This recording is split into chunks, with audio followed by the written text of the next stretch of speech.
ഇന്ന് നമ്മൾ ചെയ്യണത് വഴുതനങ്ങ മെഴുക്ക് വരട്ടിയാണ്. അപ്പോൾ ഇതുപോലെ വഴുതനങ്ങ മെഴുക്ക് വരട്ടി ഉണ്ടാക്കാനായിട്ട് ഇതൊരു വലിയ 5 വഴുതനങ്ങ എടുത്തിട്ടുണ്ടായിരുന്നു. അത് നന്നായിട്ട് കഴുകിയിട്ട് അതിങ്ങനെ ഇടരുത്, ഡ്രൈ ആക്കി തന്നെ വെക്കുക. അതിലേക്ക് നമ്മൾ ഒരു 1/2 ടീസ്പൂൺ ഉപ്പും കൂടെ തിരുമ്മിയിട്ട് വെക്കുന്നുണ്ട് കേട്ടോ. അത് അവിടെ മാറ്റി വയ്ക്കുക. അതിനുശേഷം ഒരു ചട്ടി വെച്ച് അതിലേക്ക് ആവശ്യത്തിനുള്ള എണ്ണ ഒഴിക്കുക. അതിൽ 2 സവാളയാണ് നമ്മൾ ചേർത്തിരിക്കുന്നത്. പിന്നെ ഒരു 3-4 പച്ചമുളക് എടുക്കാം. പിന്നെ കറിവേപ്പില, പിന്നെ ഒരു 1/2 ടീസ്പൂൺ ഉപ്പും കൂടെ ഇതിൽ ചേർത്തിട്ടുണ്ട് കേട്ടോ.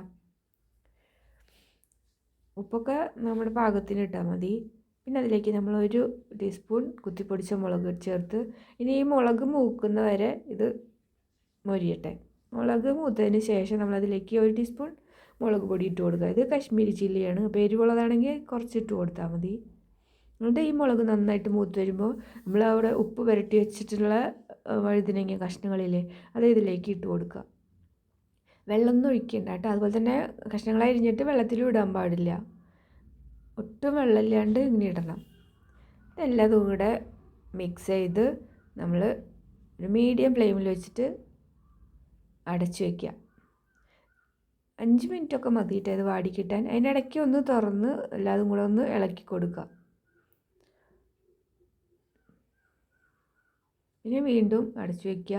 5 മിനിറ്റിനുള്ളിൽ തന്നെ ഇത് വെന്ത് കിട്ടും. പിന്നെ ഇതുപോലെ നന്നായിട്ട് വഴണ്ട് വന്നു. അപ്പോൾ നമ്മുടെ മെഴുക്ക് വരട്ടി റെഡി ആയിട്ടാണ്. ഇതുപോലെ മെഴുക്ക് വരട്ടി ഉണ്ടാക്കി നോക്കാത്തവർ ഉണ്ടാക്കി നോക്കിക്കോ. തൈര് കൂട്ടിയിട്ട് ചോറിന് മുമ്പ് ചെയ്യുമ്പോൾ ഇതുപോലത്തെ മെഴുക്ക് വരട്ടി നല്ല സൂപ്പറാണ്.